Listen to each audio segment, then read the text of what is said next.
Hello. So I know I'm typically a science channel, but I've been doing my math homework for eons at this point. So I'm currently a math channel. Also, if you hear yelling in the back, it's my siblings. Don't worry. But yeah.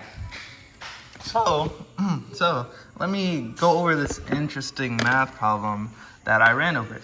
It's not interesting because it's hard. It's not interesting because it's just fundamentally interesting. It's interesting because it tripped me up a little bit in like a not its hard way, but like it's, oh my gosh, that's so obvious, how did I not get that the first time kind of way, you know? So I'm gonna explain it. So basically this was the problem. Solve the inequality and then type the answer in interval notation. Simple stuff, right? Right. So I did what every normal person does. I got x. After I got my x values, put them in the number line, and then set the parameters. So from negative infinity to negative 4, x can't be 4, negative 4. That's really important. Keep that in mind. From negative 4 to 5. And then, but x can't be 5, so we skip over that. And then from 5 to positive infinity. And then we have to, hold on. And then we have to find out what like parameters x could actually be in by plugging in the values from these, you know, I don't know how to call it, what to call it. So then I selected arbitrary values. I selected negative 5 for this one. I selected 0, which is the easiest for negative 4 to 5.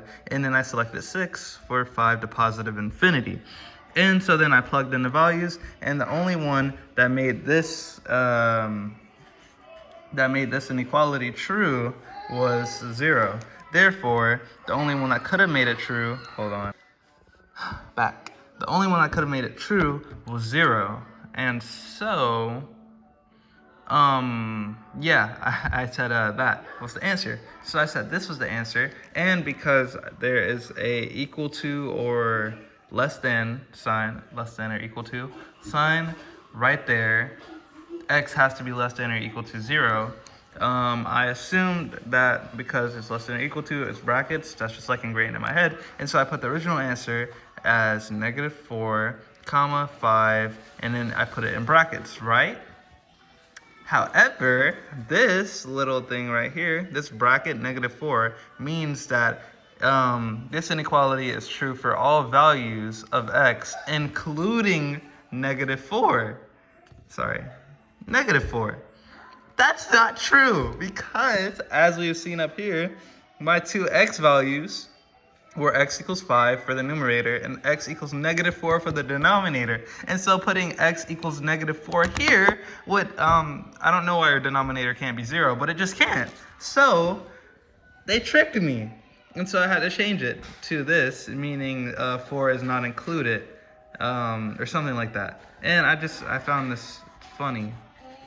I probably shouldn't be writing over my notes like this, but I don't know. It was so funny when I hope you found it funny also. Cheers.